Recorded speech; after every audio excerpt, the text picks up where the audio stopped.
If you have to put someone on a pedestal, put teachers. They are society's heroes. The duties of a teacher are neither few nor small, but they elevate the mind and give energy to the character. The best teachers are those who show you where to look, but don't tell you what to see.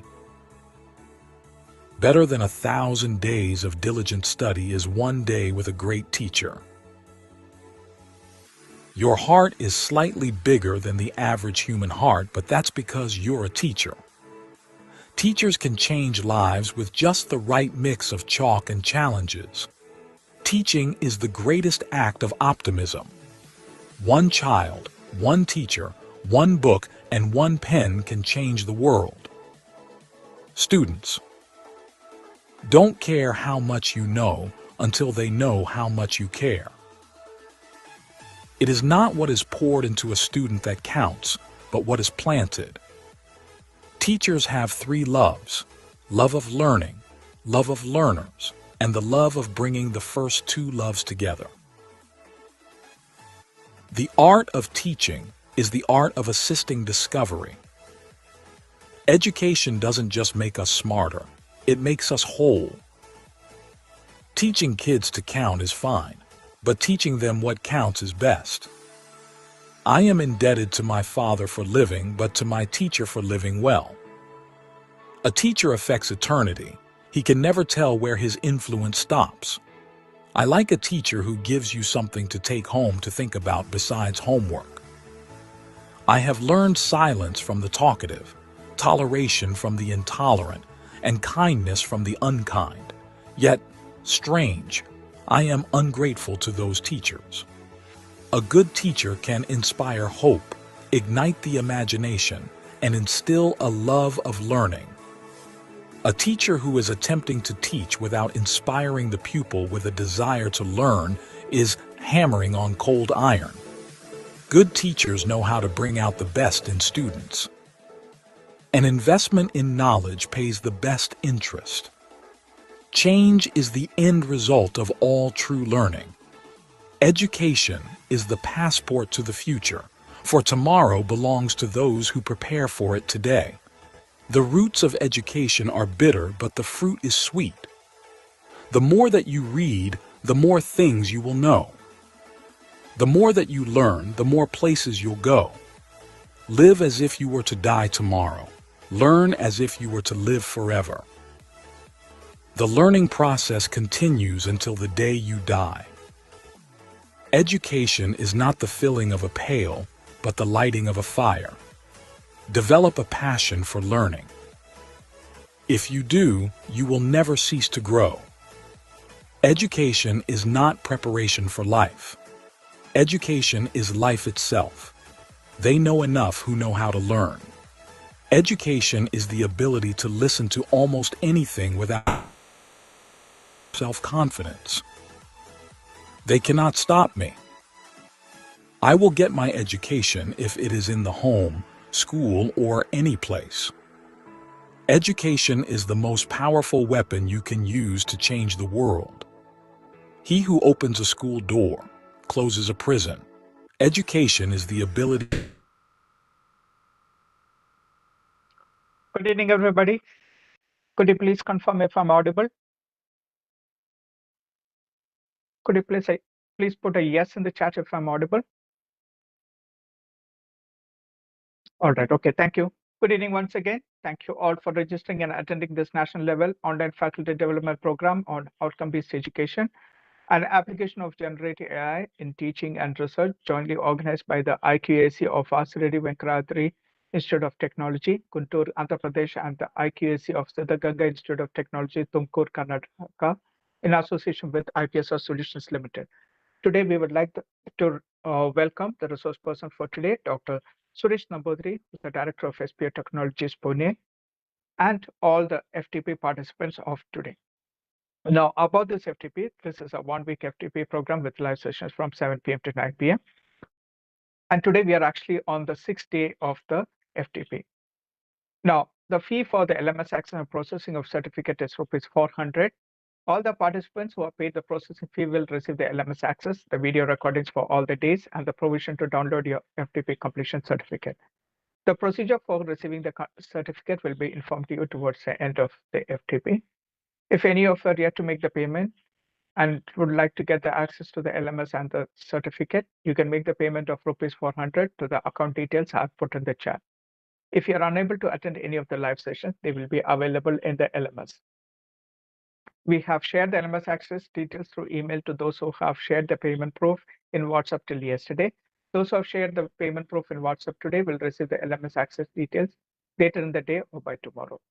If you have any trouble in attending the WebEx online session, this is also available on the YouTube live streaming, the link of which I have put in the chat already. My name is Sijan Jacob George, and I'm working as the Global Relations Manager with IPSR Solutions Limited, and I will be the event moderator.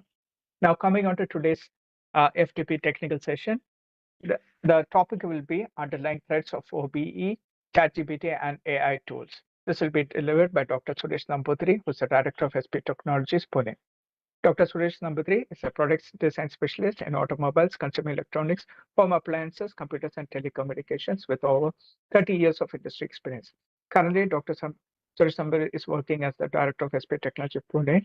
He has served as a resource person for faculty development programs in the topic of outcome-based education, critical and creative thinking, ChatGPT, and AI tools for educators, design thinking, etc. He is currently collaborating with HEIs like IITs and NITs and other premium institutions for improving the employability of students. He's a mentor, researcher, and an educator in addition to a senior corporate consultant. He's a B.Tech Mechanical, M.Tech Production Engineering, and MBA, New Product Development. His PhD research subject was Cognitive Rigor Requirement for Startup and Entrepreneurship. Over to you, sir.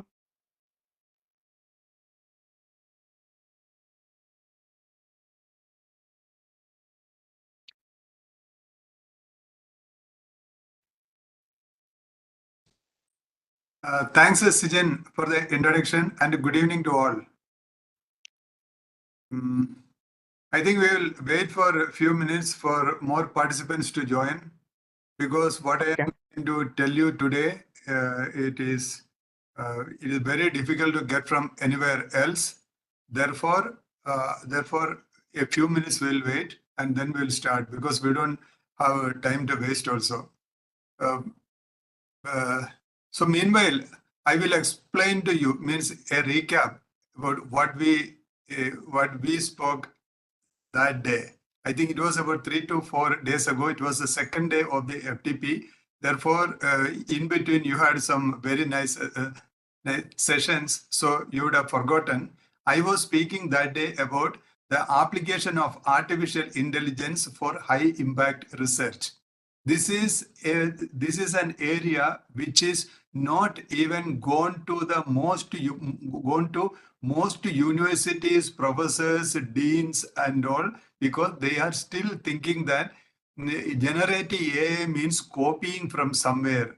Means we are entering into the range of plagiarism. But this is the mistake. With the custom prompting, what we are really achieving is the generation. It's a true generation. And how it is generating, that is a technology. That is not copying from anywhere.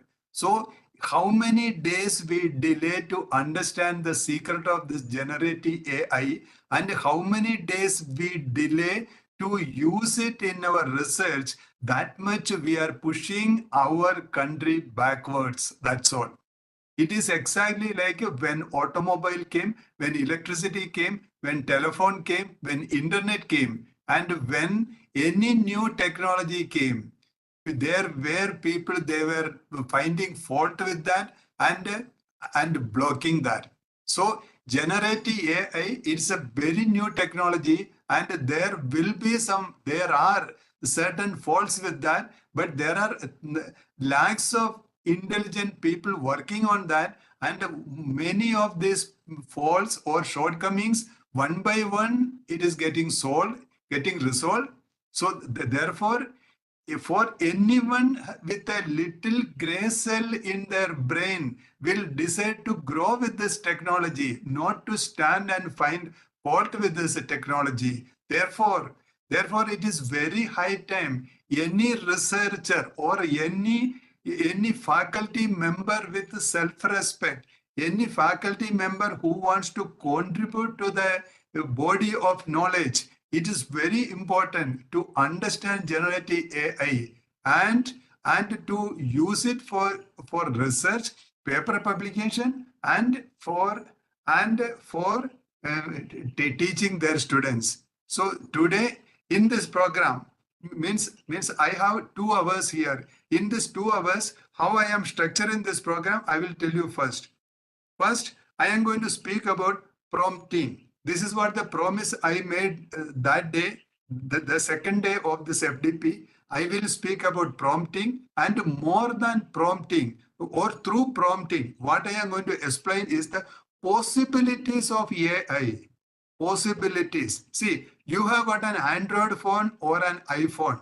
You will be using only 3% to 5% potential of that. Or if most of the software what you use, you will be using only 3 to 5% of the potential. What about that 95%? That you don't use because you do not know the possibilities. So therefore, whenever there is a new tool, important thing is to understand what are the possibilities with that tool. So here, generative AI is a tool. It is not a source. It is not somebody's paper. It is not anybody's book. It is a tool.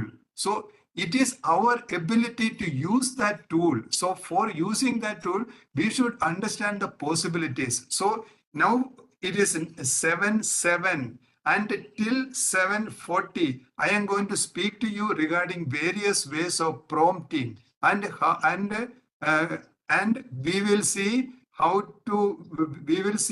the real hands-on use of those prompts on ChatGPT. The same thing can be done with Gemini also, because all these prompts are tested with all these large language models.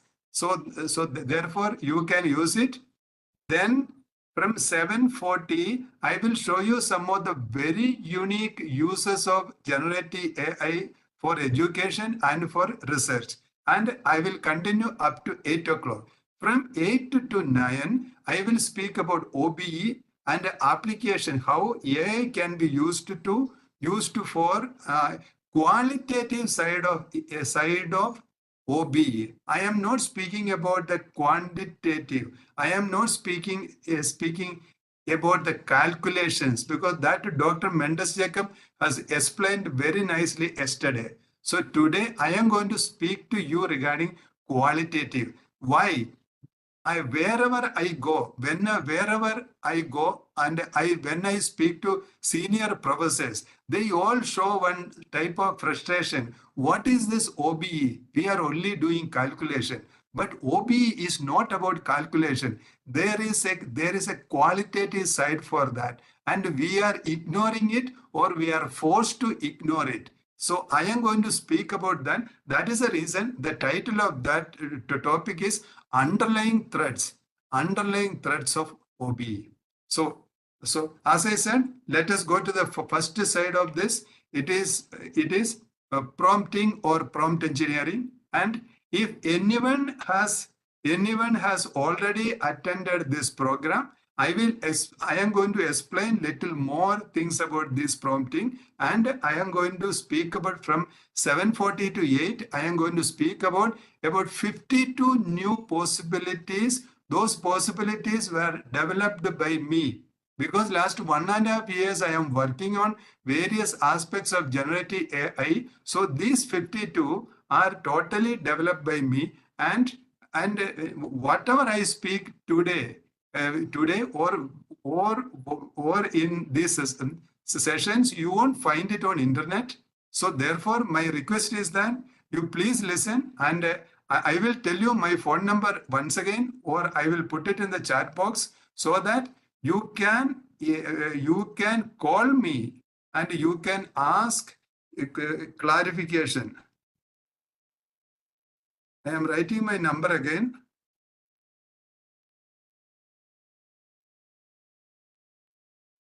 I am writing this because I know that these programs I take days together, but I am speaking to you this within 1 hour. So even though I try to explain, touch upon everything and explain the intricacies and possibilities to you, but at the same time, you may not get the full because various people understand in various ways. So therefore, this you can contact me in this number. So now let me start with our first program today. That is our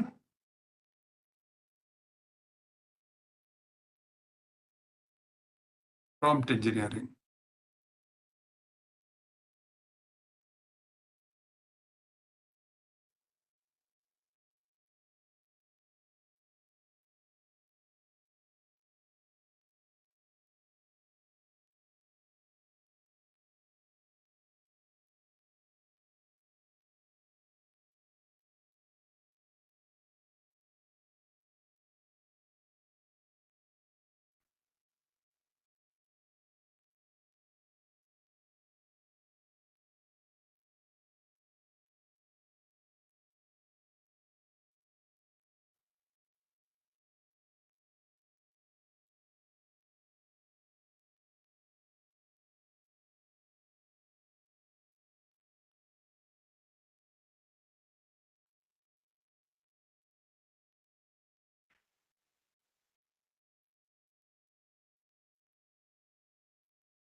See, there are technical terminologies, but I am going to speak everything in very standard layman's language. So that there is, when I am speaking about prompt or prompt engineering, you need not think about any engineering related to that. I am going to speak about this in plain English. See, if you are using Instagram, if you are using any of the social media, you would have seen many advertisements that you will get to pay 99 rupees, you will get 5,000 prompts. Or you will see many entries like this. ChatGPT prompts for writing attractive cover letters. ChatGPT prompts for social media. ChatGPT cheat sheet for job interview success. ChatGPT prompts for content creators. Fix your profile using ChatGPT. And ultimate ChatGPT cheat sheet for job seekers. These are all the type of the advertisements or feeds you see, and you will slowly come to know that ChatGPT prompting is just some English grammar. You ask something and you will get from ChatGPT. But please understand, whatever the social media says or whatever they are putting advertisement, it is only 1% of ChatGPT's capabilities. Only 1%. I am sitting here to explain the other 99% of that. For understanding those 99%, we also need to understand the potential. What are the things ChatGPT can do? In a nutshell, you can see like this. ChatGPT can do the idea augmentation. These are all the main powers, muscle of ChatGPT. Idea augmentation. You have a small idea. You can augment it. Expanding thinking horizons means it will expand your horizon. Your horizon is too small. It is depending upon what is the type of exposure you had in the past, life experiences of the past, reading books in the past, watching movies in the past. These are the things you are thinking, your horizon. But ChatGPT or generative AI can expand it. I use ChatGPT for generative AI because that is the first one and that is a premium one. And I trust ChatGPT more because of its reasoning power. So therefore, whenever I take ChatGPT name, please think it as generative AI as a whole. Then knowledge synthesis, like a human brain. ChatGPT can synthesize knowledge. That means when I read book one, my mind will be full of book one with my intelligence. So then when I read book two, whatever wisdom I got from book one and book two will get synthesized. ChatGPT can synthesize this. You put 10 PDFs to ChatGPT, upload, and you can tell it to synthesize. ChatGPT will synthesize and give it to you. Then personalized learning. ChatGPT's one major capability is whatever be your persona, whatever be your minute interest, ChatGPT can personalize anything for you. Then enhancing creativity means it is not just giving some reasoning. It is very creative, and it is in the hands of the person, creative person. It is very creative. See, you are seeing a background image here. These are all the images I created with the generative AI. But this I created with certain painting techniques, because I paint. Therefore, I can explain ChatGPT in a way how exactly I need that image. So this is what one important thing we need to understand from the usage of ChatGPT. In ChatGPT, there is no free lunch. Only your idea will get augmented. For that, you need some idea. If an idiot is going to use ChatGPT, it will only augment that person's idiocy. It is not going to give anything free to anybody. That is the important thing we need to do. We need to understand when we use ChatGPT. If you are using this for research, then your research ability is going to get augmented. Your thinking horizon, whatever you get, it is getting expanded. But if a person is sitting just there and saying that, give me a research, ChatGPT will slap that person back with plagiarism. That is what I am going to speak to you here. Then advanced problem solving. Advanced problem solving. If you can articulate problem to ChatGPT, if you can tell what is the process you are expecting or give us an example, then you tell ChatGPT what is the objective of your research. Ultimately, you are going to get sensational, very good result. So let us go to next. See, this is an image you would have seen at many places. This is GIGO, garbage in, garbage out. Garbage in, garbage out means we cannot expect anything bigger. So when this is the principle, same thing applicable even for generative AI, let us understand two basic philosophies here. My objective here is not to give you 5,000 prompts as in Instagram. I know that I am speaking to one creamy layer, best teachers of this country. Therefore, I am going to explain the fundas. I am going to explain how you can use it so that you can spread the news. You can tell this thing to everybody. And as I was telling you that day, you can become supermen and superwomen. So first principle here is the quality of the questions decides the quality of the answers. Very fundamental thing. The quality of the questions decides the quality of the answers. So the onus of getting a good answer lies with the questionnaire. The person who is asking question should be careful so that craft the question in such a way that he or she will get the best answer. The second thing we need to understand is the skill and ability to question the answers lead to new knowledge generation. If we are ready, if we are always accepting the answers, accepting the answers as it is, then we are not going to contribute anything to the mankind or to the body of knowledge. The people who really develop the world are the people, they didn't accept answers as it is. They always questioned the answers. So here the main thing about ChatGPT prompting are these two: the quality of the question, and the second is your ability to question the answers. If you are going to accept all the answers given by ChatGPT as it is, ChatGPT will brand you as an idiot.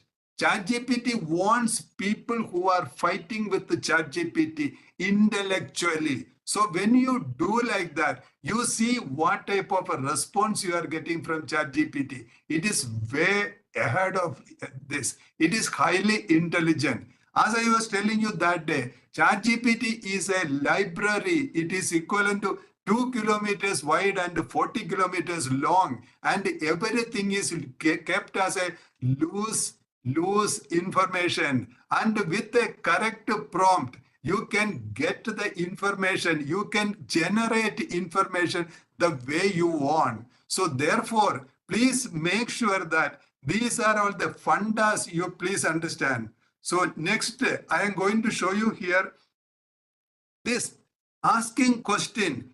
This was the secret of ancient Indian education system. It was not Gurukul. It was not sloga chanting. It is not the religion. The real secret of ancient Indian education system is Prashnopanishad. We have 108 Upanishads. In hierarchically, fourth one is Prashnopanishad. If you cannot read Prashnopanishad, please go to Wikipedia and read. There is a one-page Prashnopanishad there. You will understand. They are clearly saying that if you want to gain knowledge, learn how to ask questions. This is the reason whenever I see a dean, a vice chancellor, a director, I always tell them, if you have an examination of 100 marks, put 75 marks for answering the question and answering the question, and put 25 marks for questioning the answers. You will see where your college is going to grow. So here, when in India, when this question of Prashnopanishad was there, was born, at that time, all over the world, there were various classic texts insisting mankind to ask questions.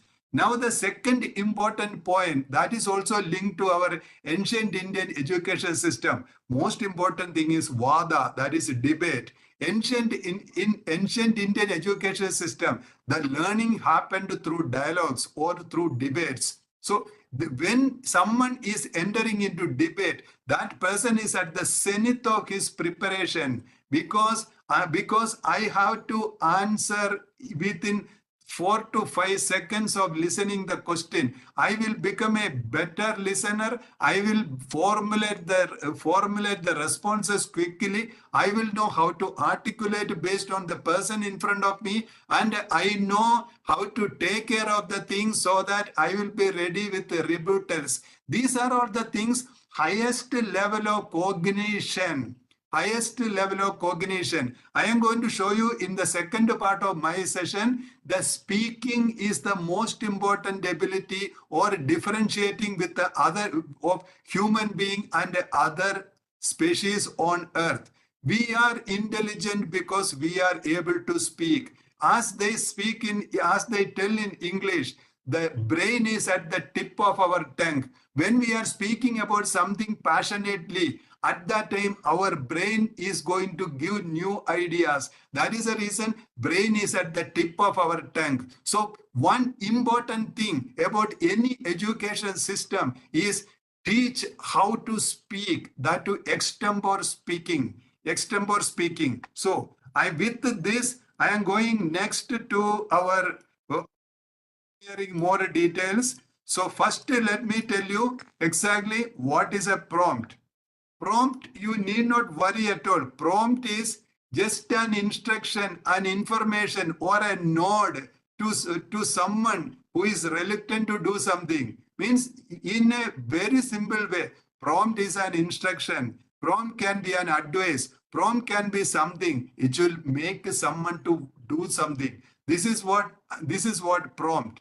Now let us go to this one. What is prompt engineering? What is prompt engineering? You know what is engineering? One funny thing is that in India, engineering colleges are failing because of one reason. They are not teaching engineering. They are teaching something else. Being an engineer, I don't know what they are teaching. It is not engineering. Engineer. To engineer means skillfully arrange for something to occur. Skillfully arrange for something to occur. Engineering involves psychology, management, politics, economics, and technology also. So therefore, but we put only technology into engineering, and therefore, in the end, whoever is passing out, they do not know what to do. I am going to speak to that one later. So prompt engineering means skillfully crafting an instruction. Skillfully crafting an instruction. That's all. Nothing more than that. That is enough. Now go further. So there are various methods of prompting and I myself developed some 30 methods of prompting. And as I was telling you that day, I have written 5 books on AI for various branches of engineering. Those things are there on Amazon. So therefore, I am telling this thing from my own experience. There is, before going to any of the prompting techniques, there is a very fundamental thing. That is a magic prompt formula. Means whenever you are writing a prompt, it should have at least these 3. First 3, that is context. Second is task. Third is instruction. And the fourth one is you can't write. It's a choice, example, or data. Context, in the sense, I can tell an example like this. Context is, I can say, I am hungry. Task, order 1 masala dosa on Swiggy. Instruction, the hotel should be within 1 kilometer from my location. Okay, it is as simple as this. Give a context, give a task, and give an instruction. ChatGPT will definitely take care of the things. So context, task, instruction. This is what the magic prompt formula. I am going to show you more things from here. Now please fasten your seatbelts. So see, whenever I speak to people regarding generative AI, its ability to generate new information, people ask one thing, plagiarism. This is the thing I want to cover in the first place itself. See, this one, input, output, means that is the process. Input, we can give an input, we can get an output. This is what happening with Google. On Google, you give some keywords, and then for searching, Google gives so much of outputs as search result. In the same way, some people use the same principle with the ChatGPT. They give a direct question to ChatGPT. ChatGPT gives the answer. This is 0.1% of ChatGPT's usage. ChatGPT is not for that. If we get like this, there are chances of plagiarism. Because we are asking something, ChatGPT, we are getting outputs like that. But in the case of ChatGPT, real potential is input, process, output. We can give inputs as we wish. We can tell ChatGPT how to process it. We can tell ChatGPT in what form I need output. When we are having 100%. When we are having 100% control on ChatGPT, where is the plagiarism? I will start with the output here, because ultimately plagiarism is coming from the output. See, what are all the output examples I will tell you. We can get formal or informal tone and all the layers in between. Some formal, some informal, formal and informal. Second, complexity of information. We can tell ChatGPT to explain nuclear physics to a fifth standard boy. So this is complexity of information. We can tell ChatGPT, write this in an academic English. We can tell ChatGPT, means ChatGPT will can decide the complexity. Third, length of response. I can tell ChatGPT to write Mahabharata in 100 pages, 10 pages, 1 page, or 0.1 page. It will write it will without losing the essence. It will write. Then general specific prompt. We can tell ChatGPT to write Pythagoras theorem in a horror way. Similarly, we can tell ChatGPT to write Pythagoras theorem in a romantic way. Then emotion or sentiment, factual or creative output, bullet or tabular format, JSON output. So when we can get all these things, where is the plagiarism? It is not going to be, there is no plagiarism. As I was telling you that day, if there is a copyright issue with the ChatGPT's output, ChatGPT's company will come and fight it in the court for us. We need not fight.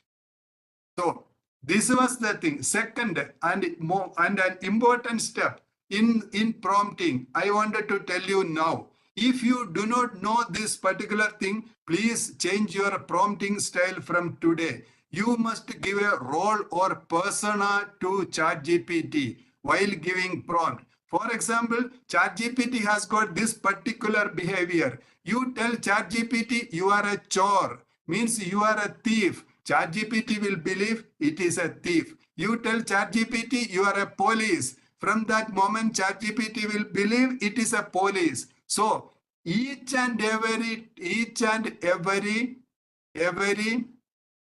prompt should start like this: act as a so and so. For example, if you are trying to solve a question, a problem in physics, you can write, act as a physicist. Your task is to do this thing. I am going to show you an example here. Let us go to ChatGPT.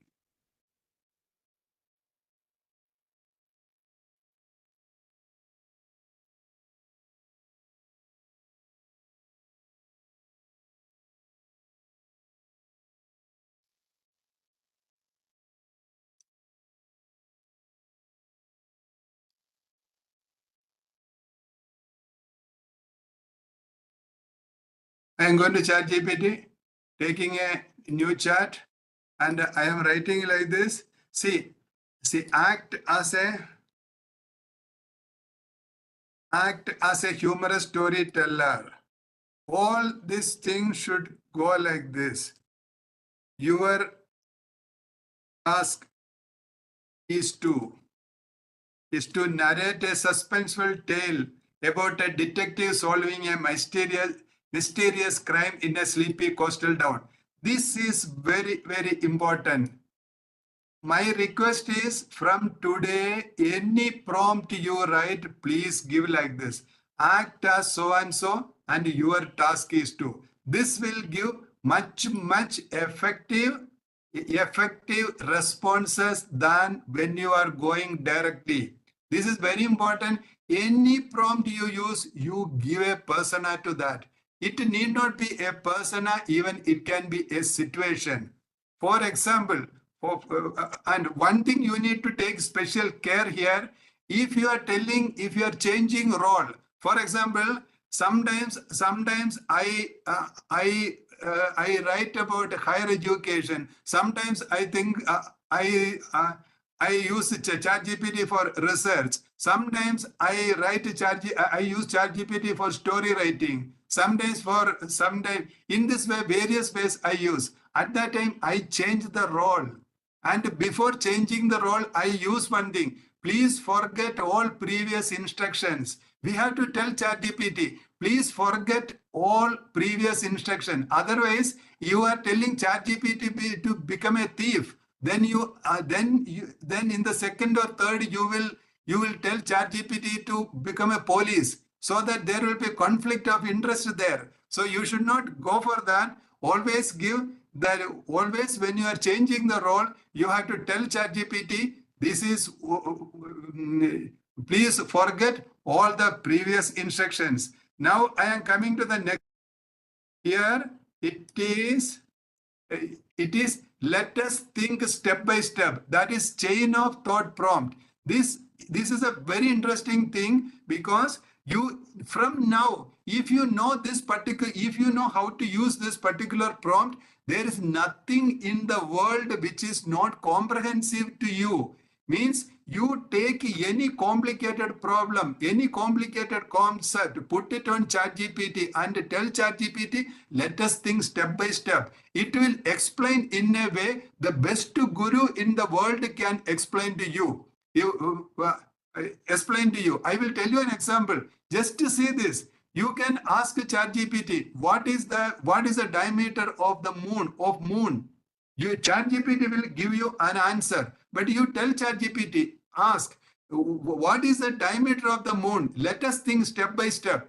It will explain one by one the steps it used to calculate it. Similarly, if there is a complicated concept, you put that concept here and tell ChatGPT, let us think step by step. ChatGPT will explain that to you in step by step. Now let us, that is 0, 1 and few short prompts.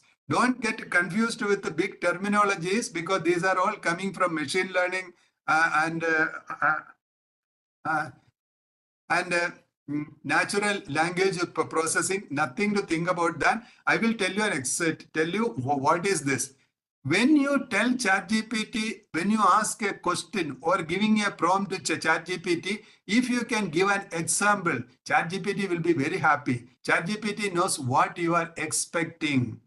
So when I ask ChatGPT, which city is the capital of Kerala, then as a continuation, I tell an example, Mumbai is the capital of Maharashtra. Then ChatGPT knows exactly what I am really thinking about it. Therefore, you can give an example in your prompts. And there are many important extensive things about this. I will tell you another example, that suppose I can tell ChatGPT, act as a, see here I am going to show you that one.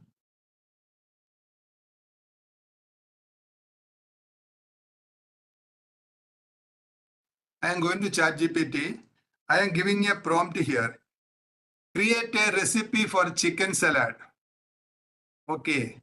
Means I am telling ChatGPT to create a recipe for chicken salad for me. And I am giving ChatGPT 2 example recipes which I love. Do you know what ChatGPT does? ChatGPT will understand the style of recipe from these 2 examples. ChatGPT will try to understand what is my taste. And this taste, insight about the taste will be extracted from this, and it will be put it in the process of creating a recipe for chicken salad.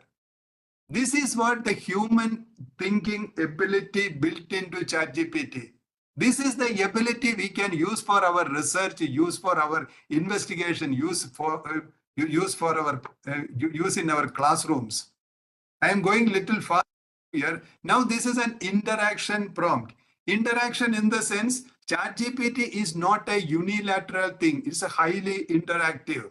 I will show you, because I am running short of time. Therefore, I will tell you some of the examples here.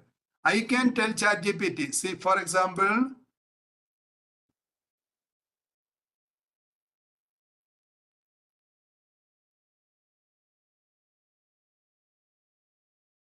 I am going to ChatGPT. I am telling ChatGPT to act as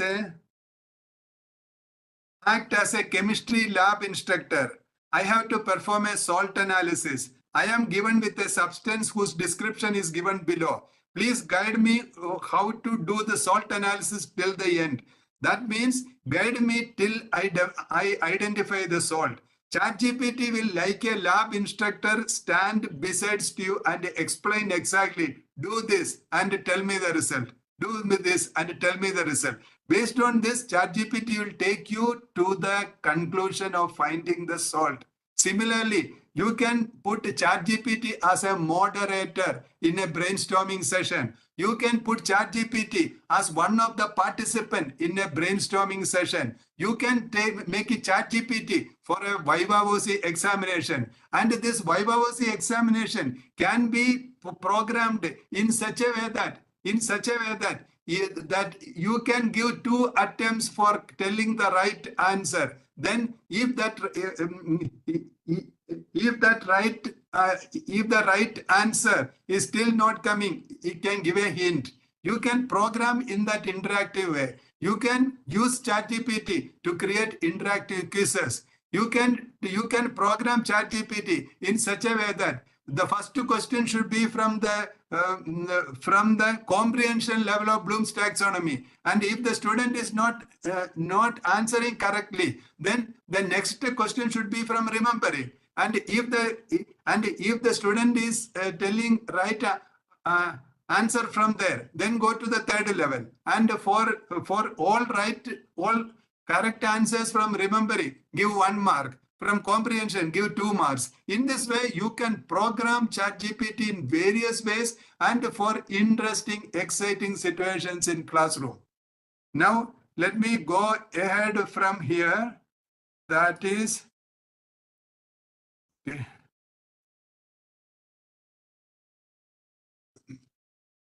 I will briefly explain this thing. Seed word or seed phrase is a prompting. You can tell ChatGPT, write a speech about, write a speech for the Republic Day. Then you write a seed word, Indian independence struggle. So you need only seed a word. ChatGPT will take care of the rest of the thing. Then self-consistency prompt. Self-consistency, I will tell you an interesting thing. You upload one question paper to ChatGPT and tell ChatGPT to create another question paper inconsistent with this question paper. It will create a question paper. You can even tell which question should be of various Bloom's taxonomy. Otherwise, it will take from the same question paper. Self-consistency. This is very important. You can upload one PDF and you can tell any subject and you can tell ChatGPT to write an essay inconsistent with the paper uploaded. So this is very important for paper publication. So knowledge generation prompt. You can tell ChatGPT the interesting interdisciplinary subjects and you can tell ChatGPT to generate new knowledge. ChatGPT will come with new and interesting information. Now this is another one. It is knowledge integration. Knowledge integration in the sense you upload three PDFs to ChatGPT. You can tell ChatGPT that extract the insight related to this topic from PDF 1. Integrate that extracted extracted insight to this particular topic of PDF 2 and integrate that with this insight of PDF 3 and then present it in 2 A4 size sheets to me. So this is the way you can get the knowledge integration with the ChatGPT. Now, okay, these are all interpretable software. All I do not have time for that, but let me go back and interesting thing from this. See, this is a method developed by me. It is called a clever approach to prompting. Clever approach. I will tell you what is a clever approach. You have to apply critical thinking while using prompting. Second, literacy and subject knowledge. Because your English is very important here. It should not be interpreted in various ways. You have to be very clear in what you are writing, and you should have the subject knowledge. Without the subject knowledge, ChatGPT is of no use. No one is going to get anything worthwhile from ChatGPT. Then ethical awareness. I need not explain that. V is versatility. In the sense, you should be ready to use various methods while prompting. Means some of the methods I have shown you here, you should be able to use various methods. Then experimentation and iteration. It is very important for ChatGPT. You say you must experiment. Every time you are not going to be successful, but always be mindful what you are getting. Based on that, you need to change. Then result orientation means this is a clever CLEVER. Critical thinking, literacy and subject knowledge, ethical awareness, versatility, experimentation and iteration, result orientation. My request is that please participants take a photograph of this, because these things are not there anywhere. Therefore, take a photograph. It is going to help you a lot. And result orientation, whatever happening around, always make sure that you have an objective. So your all actions on ChatGPT while prompting, it should be directed towards that. Now let me go further to show you something very interesting because of this time. I am okay. See, I am going to tell you this. My request is that if possible, you take a photograph of this each page what I am showing, because you won't find such things anywhere. The first, I am going to speak about advanced prompting techniques. I am going to speak about the possibilities. What are the things you can do? Then please spread the news everywhere. I am sitting here because there is people who are thinking against generative AI. They are pulling us back. Generative AI is the way forward. Everyone should get convinced. I really feel crying when I see that even Dean Research says, I don't want generative AI. Professors are saying, I don't want generative AI, without even spending 1 minute to understand what is generative AI. This is what making, they are the people, they are anti-national. They are actually stopping the growth of our country. So therefore, let me explain to you advanced prompting techniques. Conditional logic prompting means embed a series of if-then-else conditions within the prompt, guiding the LLM. The LLM means ChatGPT through a decision tree. This is what?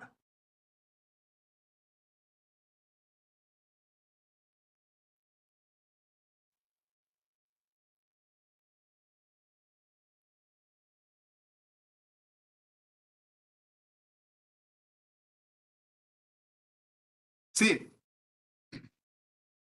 you can see, as I was telling you that day, prompting, yes, LLM means large language model like ChatGPT or Gemini, Anthropic, etc. So here let me tell you that prompting is the godsend thing for every faculty members. Even if you are not related to software technology itself, you can use prompting. And in prompting, your all past experience can be used in prompting. All the knowledge you accumulated over the years can be used in prompting.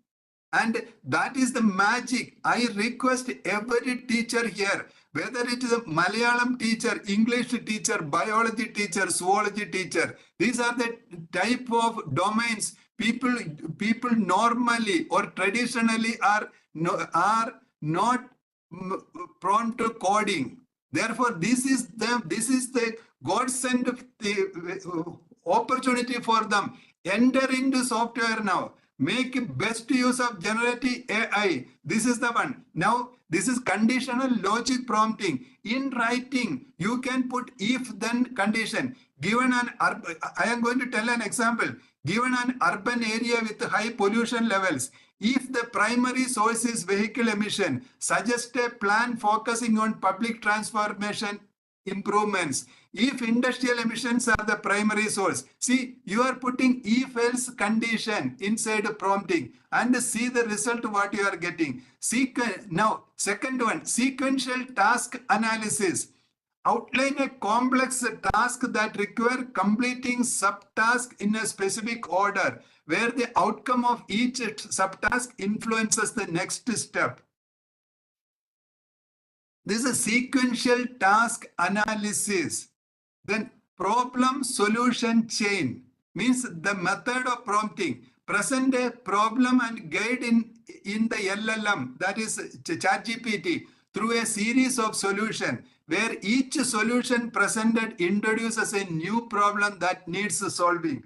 These are all things first time I am showing to anyone. Please understand, these are all things leading to higher order thinking and in high impact research. And these are all the things already incorporated into Vijnana. What I was telling you the last day. Vijnana is a platform for high impact research. These type of high-end prompts are already built into that. Scenario evolution. Start with a base scenario and guide the LLM through evolving the scenario step by step, making decisions based on outcomes of previous steps. Then progressive complexity building. Begin with a simple question or task and progressively increase the complexity based on the model's responses, requiring it to adapt and build upon its previous conclusion. These are all prompts given below. Prompts given. With this prompt, you can write a screenplay with these prompts. I am telling you because that type of twist and turns are built into this. Then iterative improvement prompting. For example, describe an initial plan or solution, then prompt the LLM to iteratively improve upon it based on specific feedback or criteria, leading to a refined final decision. Now, in this way, there are various sequential directive prompting, hypothetical scenario exploration, cumulative analysis prompting, comparative decision analysis, progressive complexity prompt, scenario development and resolution, multi-stage problem solving. See, this technique structures the prompt around a problem that requires multiple stages of reasoning or steps to solve. ChatGPT will identify and address each stage sequentially, applying solutions from earlier stages to inform decisions in later ones, mimicking complex problem-solving processes. Evolutionary idea generation, very important. Iterative concept refinement, strategy formulation and implementation, reverse engineering prompt. See, you can give the solution. We can tell ChatGPT to tell which prompt created the solution. Cross-pollination inquiry, very important. Encourage the fusion of ideas from disparate fields to generate innovative solutions to or concepts that draw upon multidisciplinary insights. Future retrospective. See, it is an interesting. From the perspective of 2050, describe how society successfully mitigated climate change, focusing on the technologies and policies that were pivotal. Then limitation-driven innovation. Give the constraints to ChatGPT, then tell ChatGPT to innovate. It is not possible, means we are not giving a blank check to ChatGPT. Analogical reasoning, extreme scenario planning, philosophical inquiry, interactive storytelling. These are all prompting techniques. Socratic method of questioning, multiverse exploration, inversion thinking, post connection, absurdity amplification.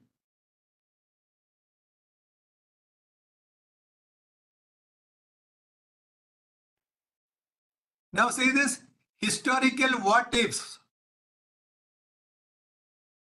sensory redefinition, elemental fusion. Propose a fusion of elements from different domains, nature, technology, art, to create a new concept or solution. See, fuse means do fusion. Fuse the concept of beehive structure and social organization with modern office designs. How would this influence productivity and worker well-being? See this one, elemental fusion. Then speculative evolution. It is project far into the future and speculate on how a current technology or societal trend might evolve, focusing on radical transformation. Then dialectical reasoning, conceptual blending, constraint-inspired creativity. Then quantum thought experiment. Quantum thought experiment. See, engage ChatGPT in designing a thought experiment based on quantum mechanics principles to solve a long-standing problem in another field. Blending cutting-edge physics with seemingly unrelated principles. Global systemic shift. Universal knowledge synthesis. Ethical paradigm creation. Paradoxical problem solving. Interdisciplinary nexus. Cognitive reimagining, existential innovation, advanced conceptual synthesis, dynamic system reengineering, multidimensional problem decomposition, universal theory innovation. See, precision interdisciplinary integration. You may think that I am reading and going, but it is not. I am very sorry. I do not have time. Otherwise, I speak for one day only about prompting, because this is very important. Why? Prompting is the literacy of the future. Prompting is the literacy of the future. If you want to create an image, if you want to create a text response, if you want to create a deep fake video, for everything, we are so we are into prompting world. So this is the situation. My objective of covering this 52 prompting techniques developed by me was mainly to explain to you that you need to put special effort for learning prompting, because without prompting it is very difficult to advance. You will be forced to use some of the AI tools, and those tools will not give a custom result to you. So this is what exactly I wanted to speak to you from prompting side, from prompting side. Therefore, this as Lamba sir was telling, many of the prompting techniques are there on LMS. They're on LMS, so that you can always access LMS and get that. And if you have any other specific query, you have my number with you. So now it is 8 o'clock. That was our plan. So what we have covered now is prompting. So now let me, if there are any specific questions about this, I will answer. Then we will go to the OBE, that is underlying threats of OBE.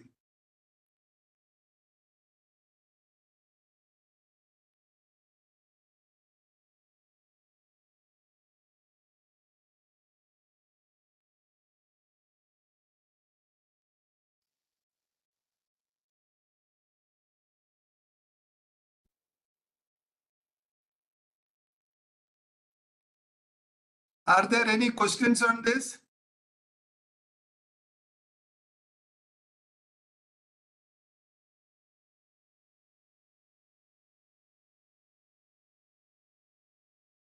See, there is a question, sir, please give prompting technique for civil engineering. You know what? There is nothing called business English, technical English, nursing English, and all. There is only one English.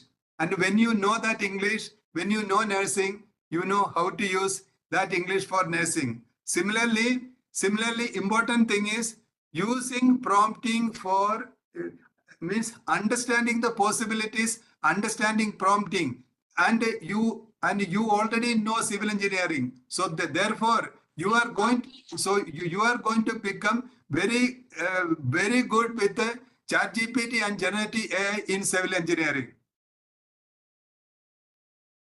Okay. Now, sir has got a question. Does all the things explained by you also implementable in other generative tools like Google, Gemini, Microsoft Copilot? Yes, it can be used.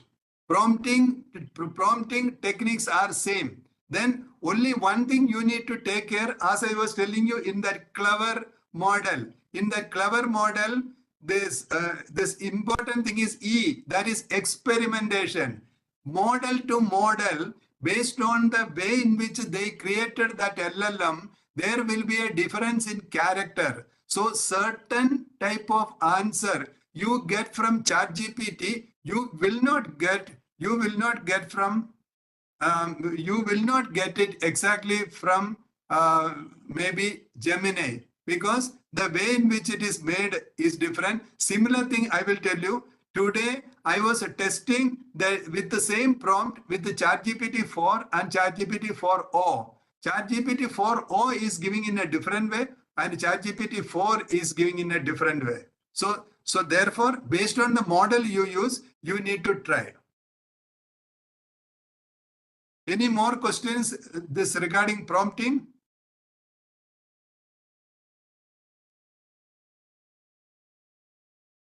See, what if students also use ChatGPT to answer the assignments? So we have done lot of research in that, and we have developed 10 methods. If you follow those 10 methods, students cannot use ChatGPT to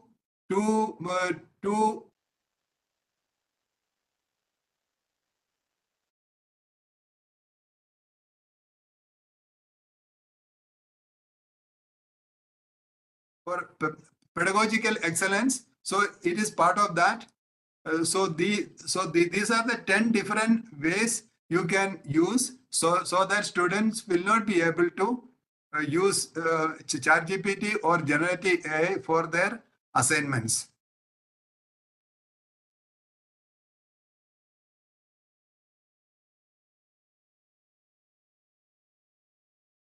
Due to time pressure, I am not able to explain that thing now. But some other day I will be able to explain. Any more questions on prompting or any question about generative AI? If you think your question is not that good to ask in a public forum, you have my number. You can always call me. I will explain, because I believe no question is stupid. But the people who feel like asking and they keeping with them, they are stupid. So as they say, there is no foolish question. All questions are intelligent questions. So then, shall I go to the next session today?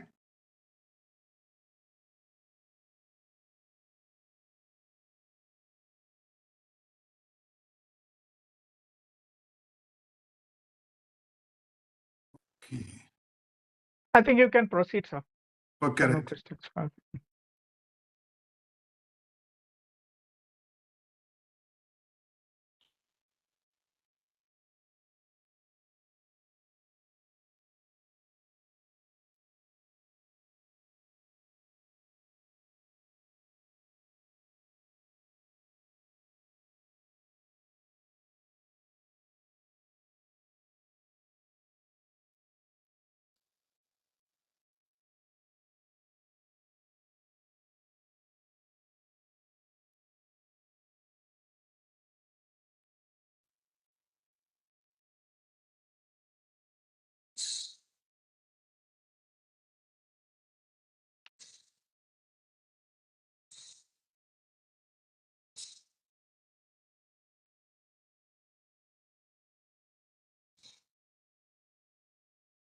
I want to start outcome-based education always with the 20th century folks. The reason I believe that outcome-based education might be the last chance for our country to survive.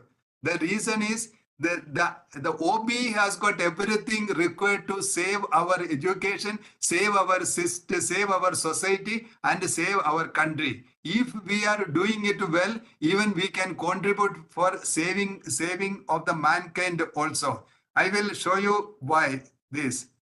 You know, he is Dr. William G. Spady. He is the father of OBE, outcome-based education. In his original OBE, his OBE is like this.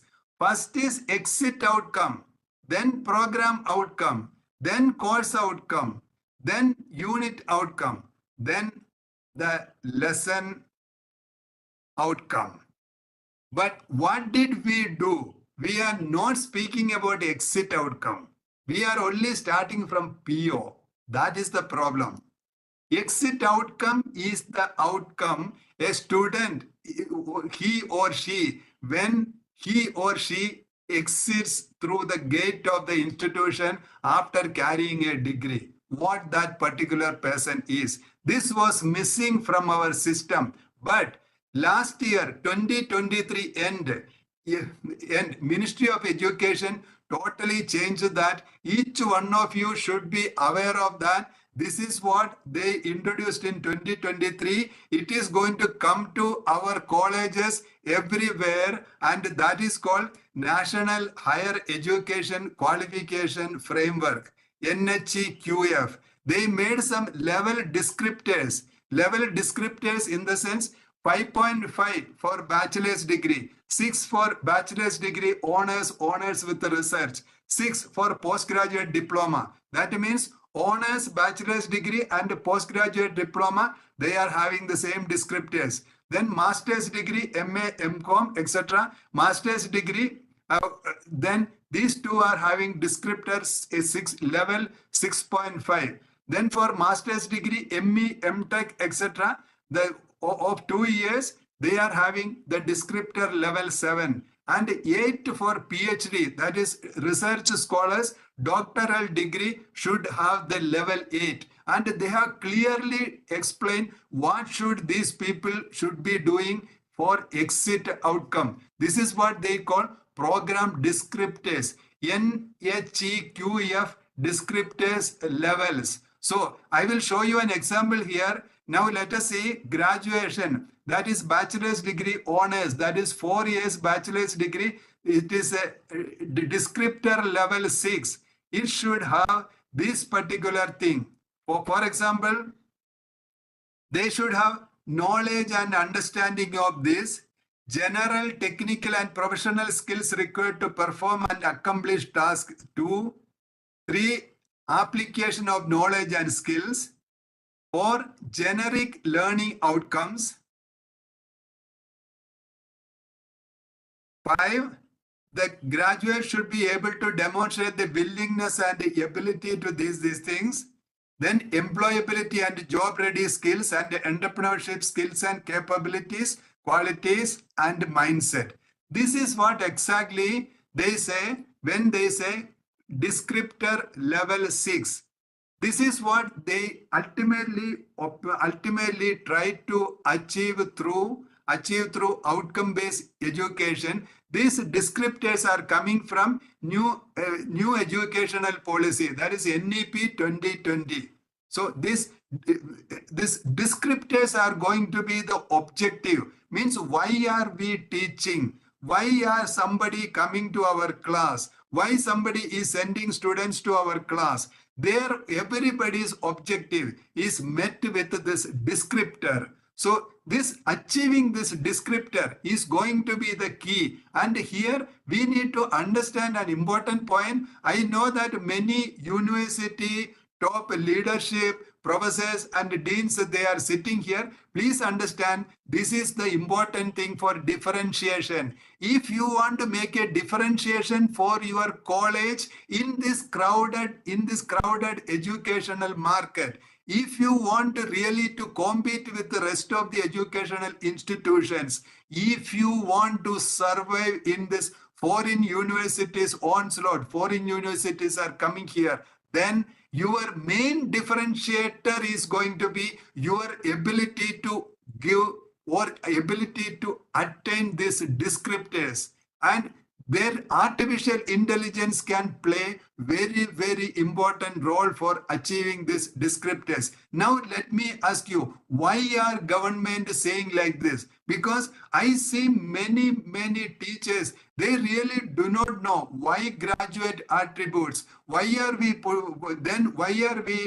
planning, or why are we insisting on this descriptors? For them, teaching, covering a portion is enough. Writing question paper, doing that general thing, it is enough. But they are not thinking what is the harm they are doing. Means they need to engage students. They need to inspire students so that their parents should feel that it was worth sending my child to that college. At the same time, a student should feel that it was that was the best time I spent there, and I could learn so many things from there. That was a springboard. So now let us see why government is stressing on this. Now see this video.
See, here one person, he is coming in Hyderabad airport and he is showing with a lot of pride. He is showing that these are all the things. Do you know what is the reality in this? Whatever you saw in that video, only one thing that is Indian is that person. The rest of the things are not Indian. See, whatever we are showing in our place, these are all splurging of taxpayers' money. Who is getting benefited from that? Whether we are getting skilled from that, and why are we not getting skilled? We are not getting skilled from that. I am going to show you it here. These are the things we need to understand in whatever we see. For example, this is a newspaper cutting. I took this for photograph 2 months ago. These are all the things. There are iPhone, OnePlus, MacBook Air. There is a Samsung, Daikin, LG air conditioner. There is a TV monitor, AirPod. This thing. None of these things are conceived or developed in India. None, and we are 20% of the world's population. We are not conceiving or developing any of these.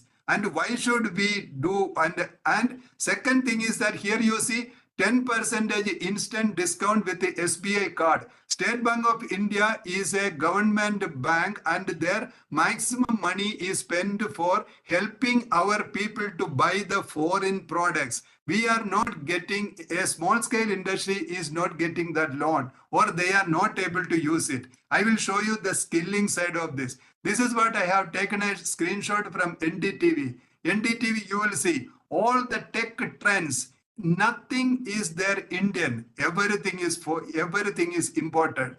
Now another important thing. See, this is from this. I have taken this screenshot from this screenshot from Reddit. Reddit has got a subreddit called India Tech. You see the question here.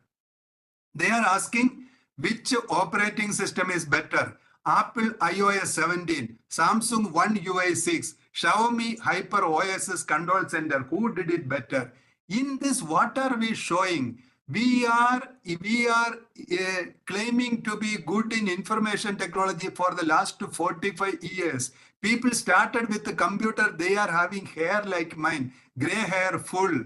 And then we have not developed one computer language, one operating system, one app of international reputation, one software of international reputation. At the same time, we have not developed one mouse or a keyboard. Why it is like this? Why we are able to do only certain low-level work in a great way, grand way, and why we are not growing above to develop something? And what is and do you know what we are actually losing with that? When we are not the leaders, we always remain as followers. Means we can write code, but we cannot create. We do not get an idea for a software.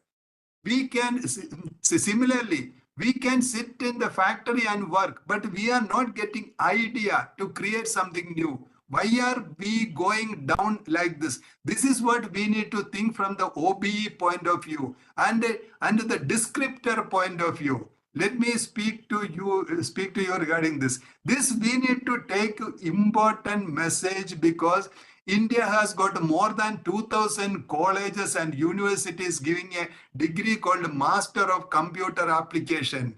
And they have got one paper, I think in the first year itself, called Operating System Design. We have not designed, even after we teaching more than 10 to 12 lakh people MCA, they have not developed an operating system.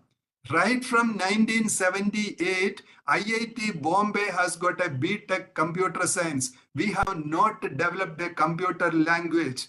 Right from 1965, IIT Kanpur has got one of the best IBM supercomputer. We used it only to write some papers and to create some people, they can work on software, that's all. We have not developed anything. This is what we need to think. We need to think from OBE, NEP 2020 or from the descriptor level. Let me show you here. At the same time, when we are buying everything, importing everything, we are not developing anything. At the same time, what is getting hit? Engineering education is getting hit. When we are not able to produce the real engineers by teaching the real engineering education will go down, because parents are intelligent, students are intelligent. See here, this is a screenshot from India Today. Tamil Nadu, over 200 engineering colleges fill just 10% seats. 37 get zero admission.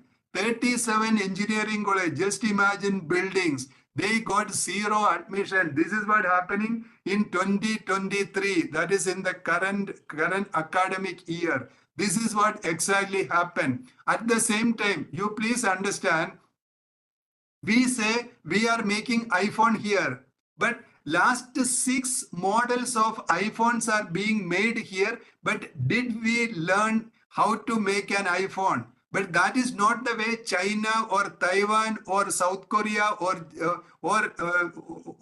these countries developed. You see OnePlus, you see Huawei. All these companies were making somebody's things at some time, but they learned from that. Then they start making their own. In our case, we are only making. Why are we not learning? Why are we not learning to make something new? This is what we need to speak from NEP 2020, and this we see that OBE and these descriptors, if we are sticking to that, we can grow like China, we can grow like South Korea. That is the point here. That is the point here when we are speaking about NEP, OBE. Now, please go to Wikipedia. You will see a page called List of Inventors. On this list of inventors, there are about 1,300 entries. 1,300 entries. Search for Indians. There are no Indians. We cannot say no. Out of 1,300, there are about 4 Indians. Why I am not saying Indians? Because there are nobody after 1947. It is starting from Shushruta. This is what we are always remaining in the lower 2 levels of Bloom's taxonomy. We are not going up. We are not able to create something, and we are suffering because of that. How are we suffering? We are suffering because in 1947, 1 Indian rupee was $1. Then later it became 4.5 rupee, $1. When I know about during my school days, it was $1 was 7 rupee 50 paisa. Now it is $1 is 84 rupees. What is the reason? Our import is very high. We are importing finished goods. We are importing high skill goods. At the same time, we are exporting raw materials. We are exporting low skill items. This is what called a trade balance. In this balance, we are going down. That is, and when Indian rupee is going down, who are the people suffering? We are the people suffering. Our petrol is becoming expensive. Our all imported items are getting expensive. People are spending more money only to buy phone. If you are going to change your handset once in 3 years, that means you are almost giving 6,000 rupees every year to China. And last year we imported only chargers and cables and accessories worth something around 90,000 crore from China. Why are we not able to do this thing here? This is what the question means. It is not that we do not have factories and all. Many countries in the world, they do not have factories, but they design there, get it made in China. But we are not even doing that. We are only buying from there. We are not even designing here. We are not even using that intellectual part of the things here. That is the reason we are going down and down intellectually. This is the thing we need to capture. We have to regain. For regaining this, we need OBE. We need descriptors. One more point I wanted to tell you here. When we are assembling one iPhone in India, out of about $1,000, the Indian company is getting only $6. So I really feel Bharat Mata deserves better. We deserve that $1,000, not the work of for $6. We have to aim that $1,000, not the $6 of making it and bringing everything from abroad. This is the point of OBE. This is the point that why we have to work on this. Now let me tell you this particular thing. Even though I explained only about the iPhone or some of the electronic computer item, this same thing is happening in every field. One person was telling me, he is from cinema field, he was telling India has got best technicians for cinema making, but we are not making any good movies. Similar thing, when you take any other field, the real creative thing is not from an Indian, it is from somebody else. We are only here for doing the background work. That is not enough. We need to become the creators. We need to become the people who are seen as the leaders of that. When we are the leaders, even our neighbors will start respecting us. Otherwise, even Bangladesh knows that, Sri Lanka knows that whatever we are giving to them, we are buying from somewhere else and giving. If we are having a bullet train, they know that we are only buying it. But the China's bullet train, it is developed by them. They first took from somebody, then they copied and they did the reverse engineering. Reverse engineering is an important field, but many of these things are not even taught in the engineering syllabus, engineering syllabuses in India. So this is not enough. That is the reason we need to go for OBE. Now let me speak about what is actually we are lacking and what is that qualitative things we can improve and what is to be improved and what is exactly that pedagogical excellence, so that we can achieve or we can attain this descriptors given by National Higher Education Qualification Framework. Now I am going to speak about pedagogical excellence. See, pedagogical excellence is not a mirage. It is achievable. Now, what are the things? First thing is that we should understand what is pedagogical excellence. I will briefly explain to you here. See, this is what the Bloom's taxonomy is: cognitive domain. We know that, remember, comprehend, apply, analyze, evaluate, create.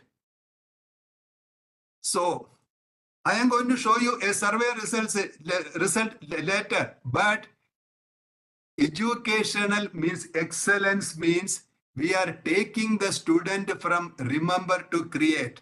Bloom's taxonomy is not for setting the question paper alone. Bloom's taxonomy in every developed country, they say as level of attainment. If a person on the 4th level of Bloom's taxonomy, cognitive domain, people will think that that person has the ability or power for. It's a power for analysis. Now, let me come forward.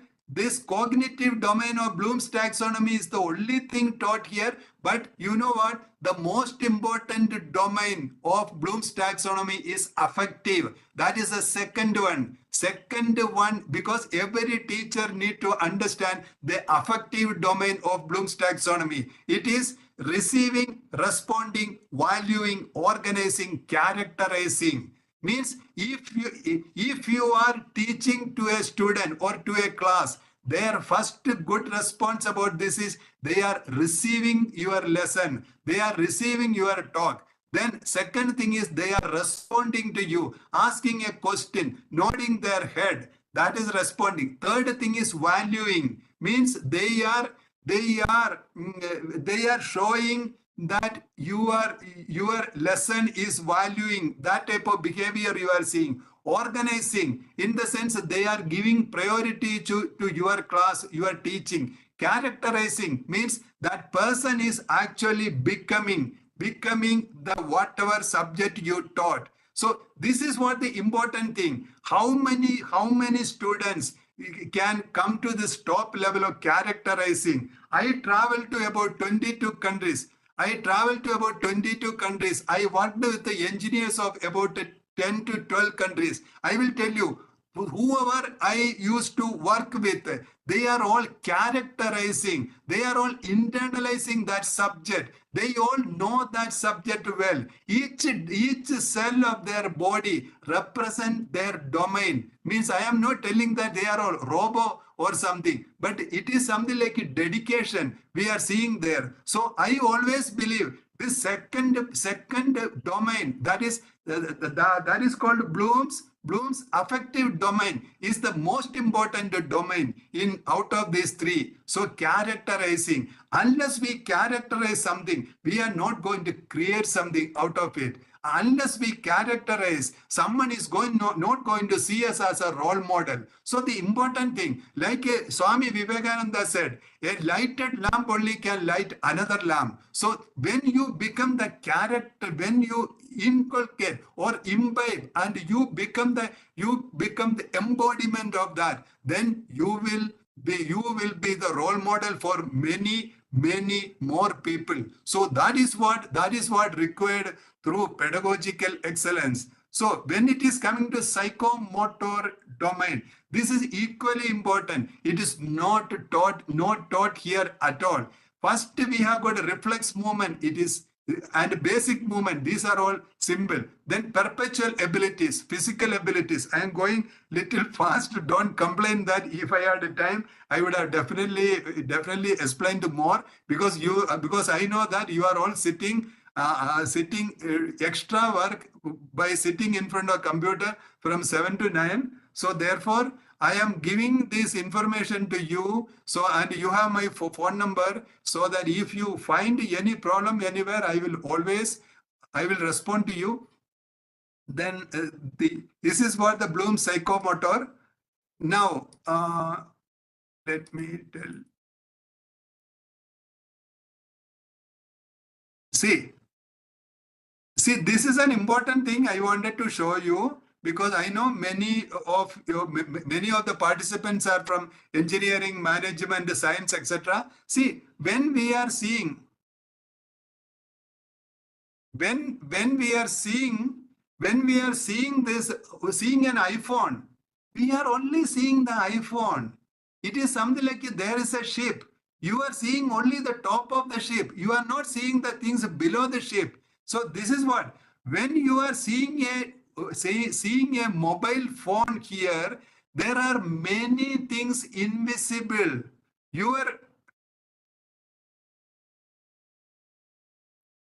This one, you will see that one when you are seeing a phone. I am a product development engineer. I will tell you from my experience. While developing a new phone from scratch, there are almost 5 lakh decision points are there. Over 5 lakh decision points. With each decision point, a person is getting experience because each decision points, one can make a mistake and one can learn from that. If I tell an example, see, I made such a calculation while making dosa. When I make a dosa, there are 46 decision points there. Why steps?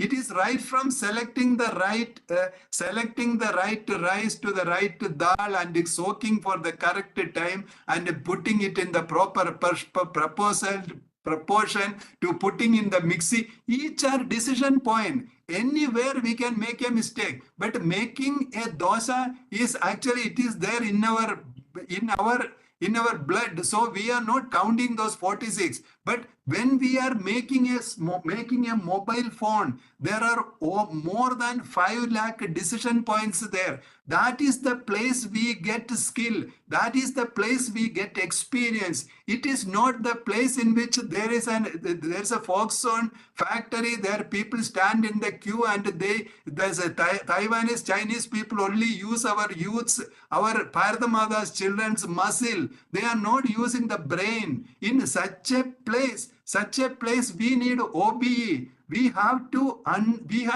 create our engineers to ask why, to understand why something is done in this way and not in that way. So now let us go ahead from here. Now, this is a current reality of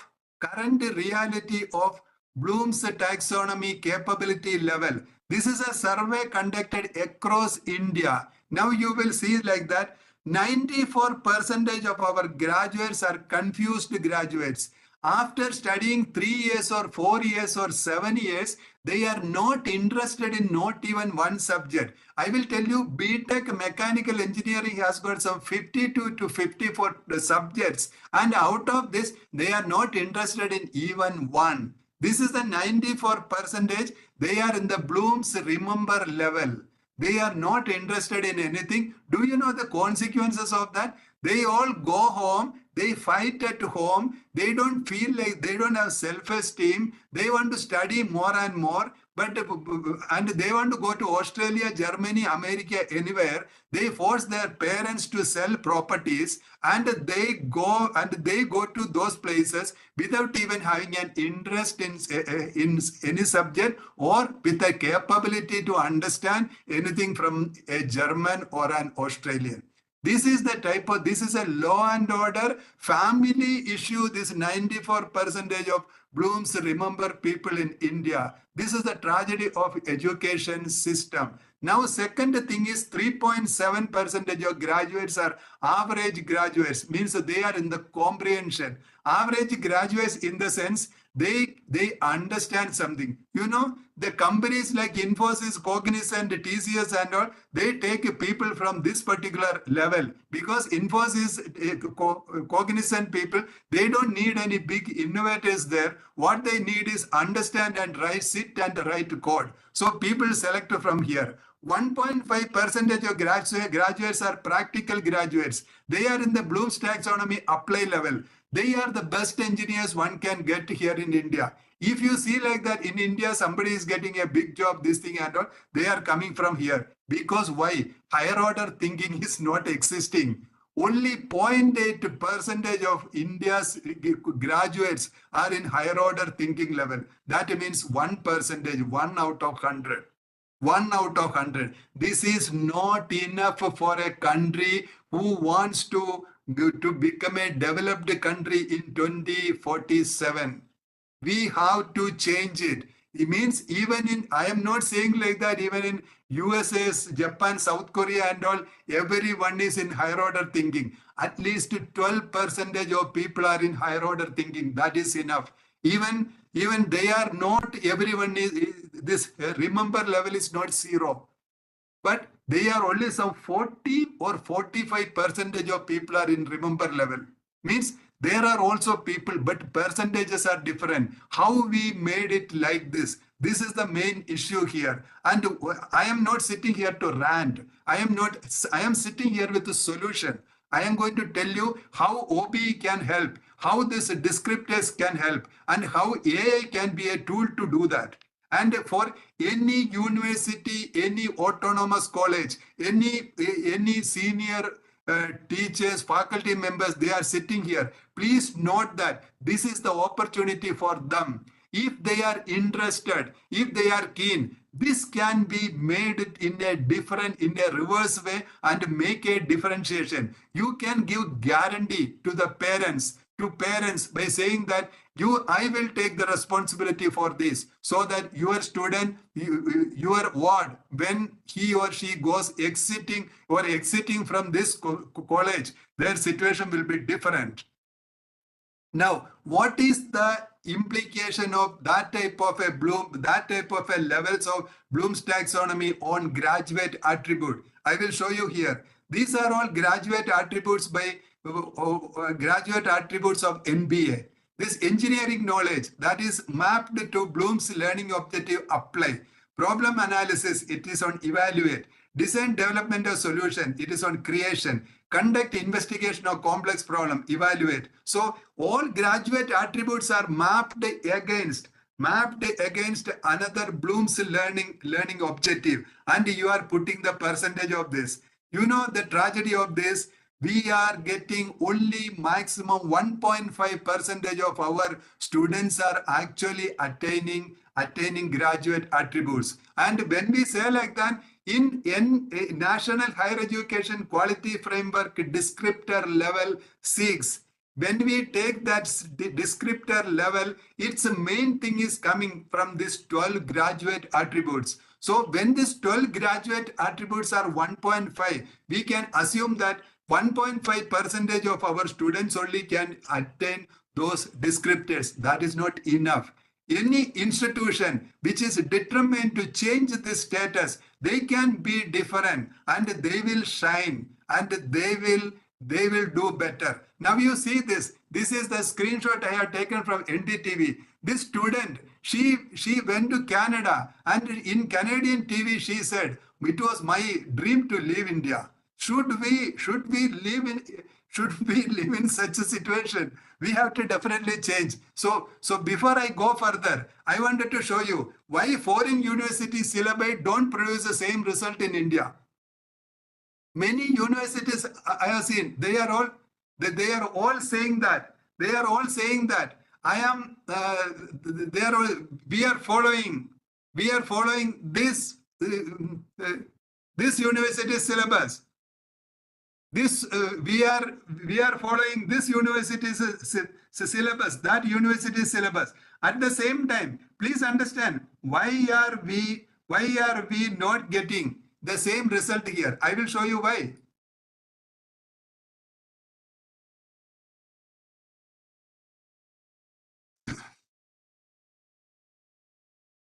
See, we all say in Bloom's taxonomy, there is a revised Bloom's taxonomy. And we say like that, revised Bloom's taxonomy is evaluation and creation. This synthesis and evaluation got exchanged and a synthesis become creation. That is not the thing. That is not the thing here.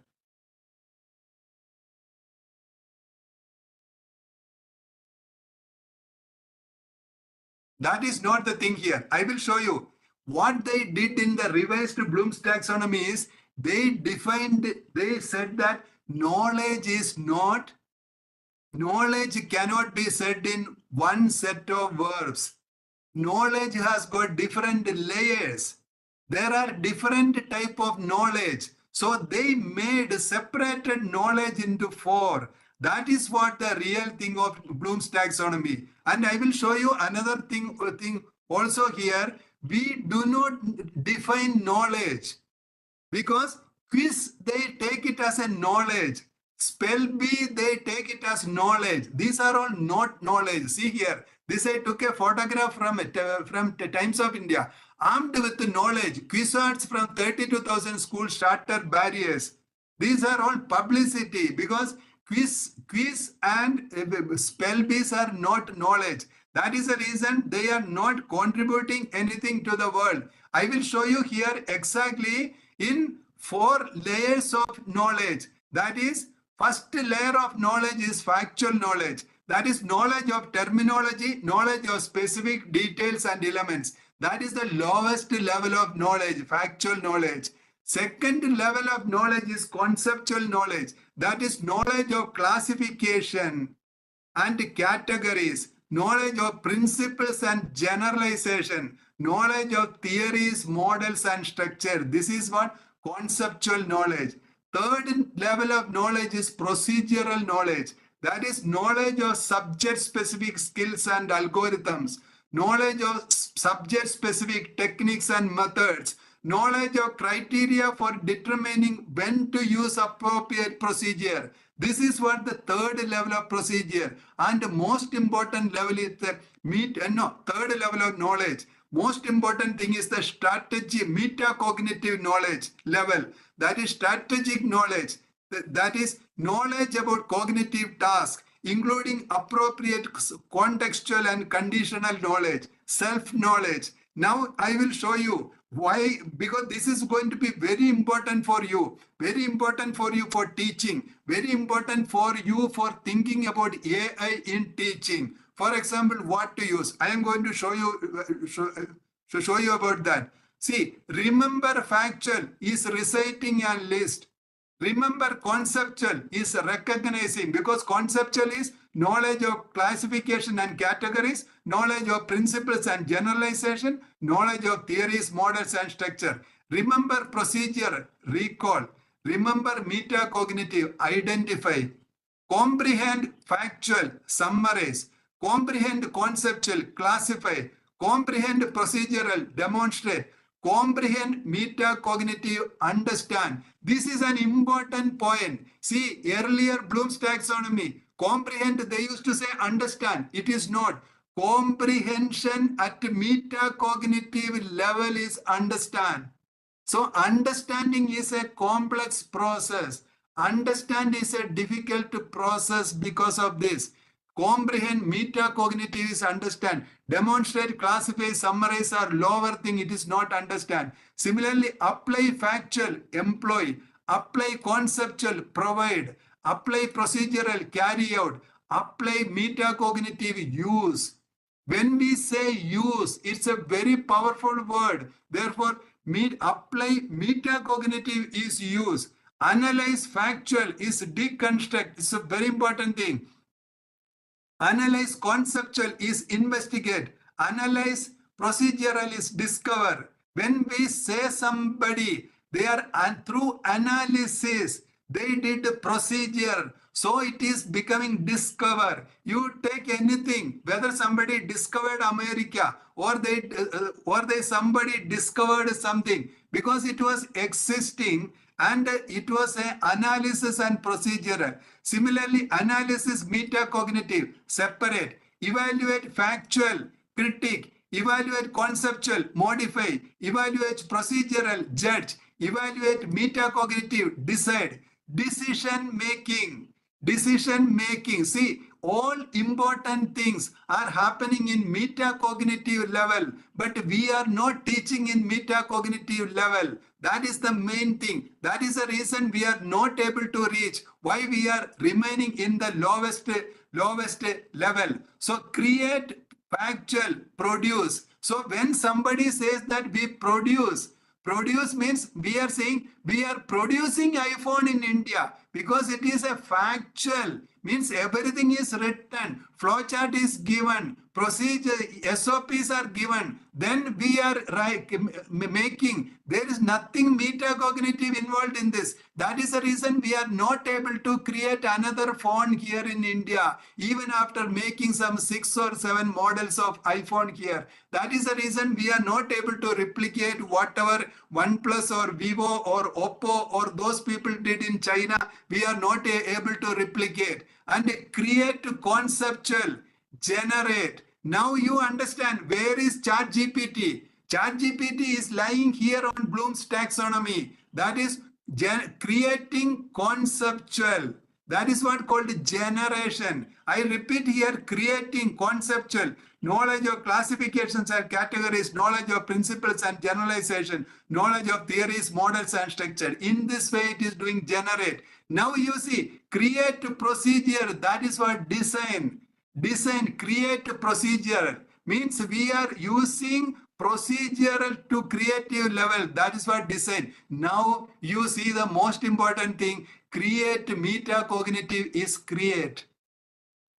When we say create, it is happening in metacognitive level. Now consider 2 companies, TCS and Adobe. TCS has got 5,75,000 employees and their employee turnover means turnover per employee is 27 lakh.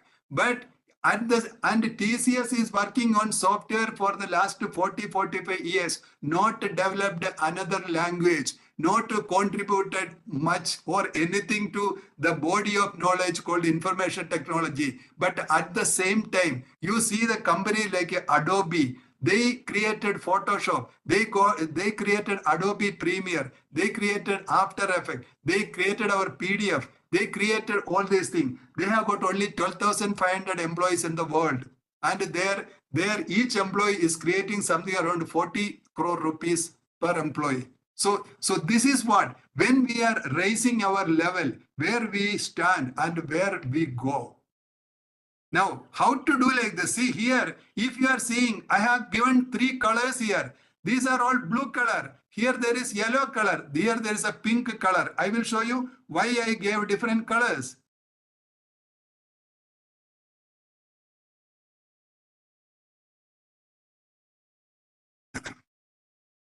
I gave different colors because of this. I told you that I am here with a solution. I am not here to rant. I am here with a solution for what to do. See, our main objective is that students should raise from the Bloom's remember to comprehension. What is to be done? Thing is language for comprehension. We must develop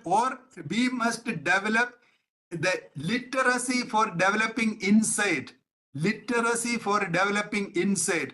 Unless we have the language for comprehension or literacy to develop insight, we are not going to get comprehension level. Second, what is to be done? Students to take from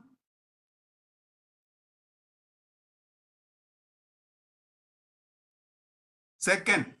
For students to go from comprehension to apply, they require critical and creative thinking. Now I will tell you, language or this literacy for insight. What is happening in India? We are not allowed to learn language. And even with that, we come to engineering and graduation, we do not have that language ability to acquire insights. Insight in the sense reading between the lines. Insight in the sense to create our own visualization. It is not there. Now, second thing, that the same thing here. Critical and creative thinking. In every educational policy, it is written critical and creative thinking. Right from 1956, I read all these policies. You know one thing, take syllabuses of Indian universities, including IITs and IISc. You don't see critical and creative thinking. Where do we learn this critical and creative thinking? It is not taught by society. It is not demonstrated by teachers. It is not in the syllabus. Our books and question papers are not based on this.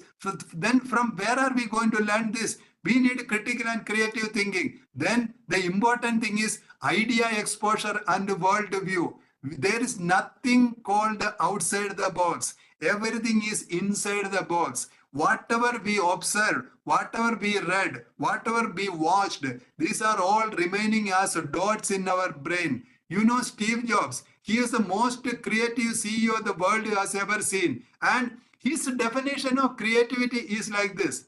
Creativity is nothing but rearranging what you already know. Creativity is rearranging what we already know. That means if we know more, we can be more creative. If we do not have much in our head, we will not be creative, we will be boring. So these are the three important things. That is, first, these are the three important things. I will show you here. Language for comprehension, or literacy for creating, for developing insights, or literacy for constructing insight. That's the right terminology. Without that, we are not going to reach even comprehension level of Bloom's taxonomy. Then we need critical and creative thinking. This is what the main thing we come to apply level, Bloom's third level. We need critical and creative thinking.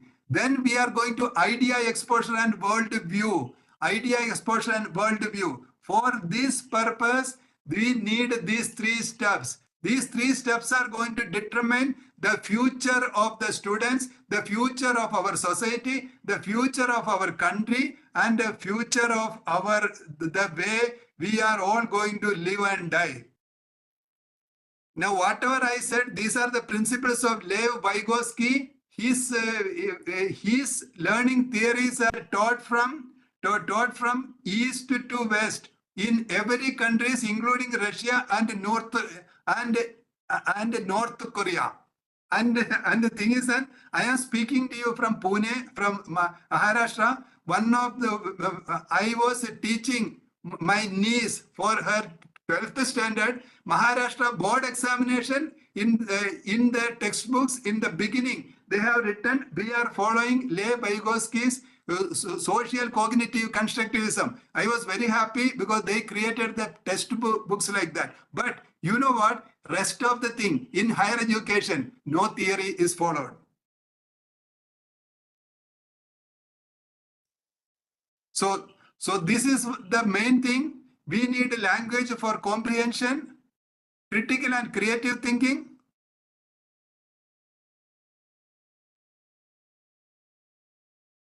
and idea exposure and worldview. Now it is already 8:54 on my clock. So this is what exactly I wanted to tell you. This is what going to lead to OBE's fundamental thing. Unless we build these fundamental attributes, we are not going to build anything qualitatively for OBE. We are only going to do the calculations. We only fabricate data, and we make everything. It is like a NAC and a NIRF. we will have bigger score, but we are not developing anything new. Therefore, that is not the situation we can afford. We need to do better, and that is the reason I said outcome-based education. This will be one of the last opportunities for our country to become a world superpower and to develop many things, and so that we can create jealousy in our neighboring countries or the rest of the world. See, one more point I want to tell you here. Based on this, we have created a team of about 158 people, developed one particular platform called Bloom's OBE Lab. This Bloom's OBE Lab is right from the first day of the first year to the last day of the final year and beyond. It really builds all the requirements of OBE qualitatively and all the requirements of NHE-QF descriptors parallel to the curriculum without direct intervention of faculty members. Now, with this, let me finish. We have got 5 minutes for question answers. So my request is that please ask questions.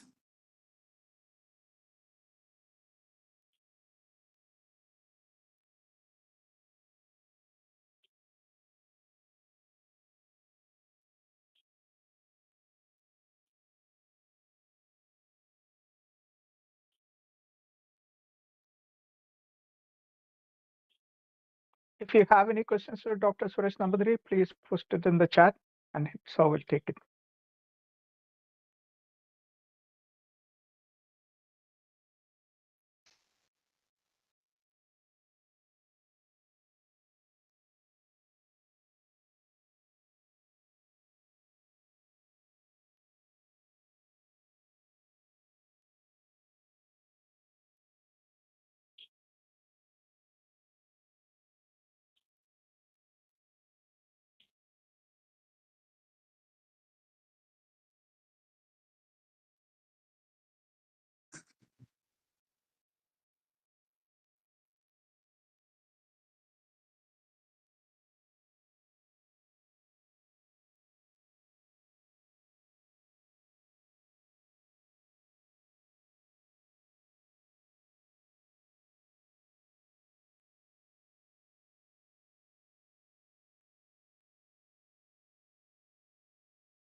I know it is too late, but I can answer if you have any question, or you can always call me. I sleep at 10 and get up at 4 o'clock, and don't call at that time.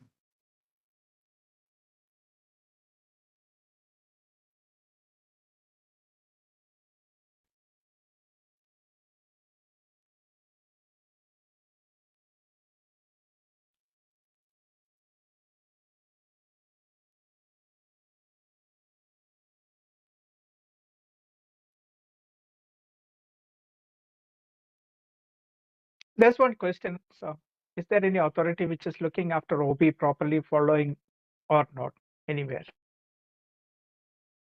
See, various countries have their own systems. My understanding here is that when through this NAC accreditation and various accreditation requirement like this NIRF, etc., one important criteria is OBE. But we are using OBE in a very different way. That is the reason we are not getting the results. But I believe with the introduction of this this NHE QF descriptors, the situation might change.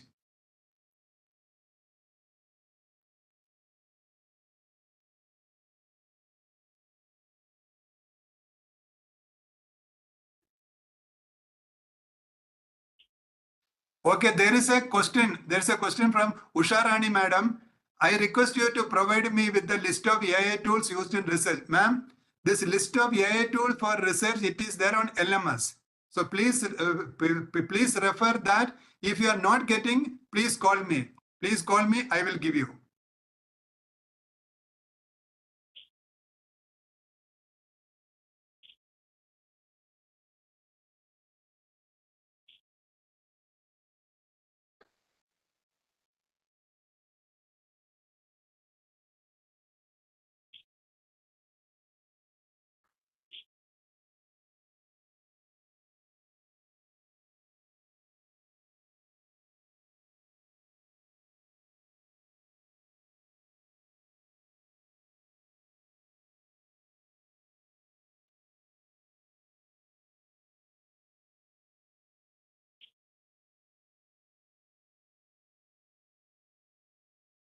Sir, I don't think any more questions are there.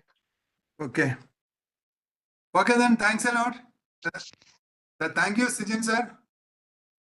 Thank you very much, Dr. Suresh Nambudri, for that wonderful session, for that insight into online threads of OBE and also ChatGPT and AI. Please note, everybody, tomorrow we'll have the topic on outcome-based academic research by Dr. Kamal Shah. And also we'll have a session by Dr. Mendesekam on OBE for accreditation, useful ICT tools for assessment. And also we'll finally have the session of feedback and the validative function. Tomorrow will be the last day of our FTP. Please make sure you join on time at 7 p.m. Thank you, everybody, for your effort on joining today's session. If you missed any of the sessions, they will be available in the LMS. Please make sure you go through the LMS activities and tasks as well. Thank you, everybody, and have a pleasant evening.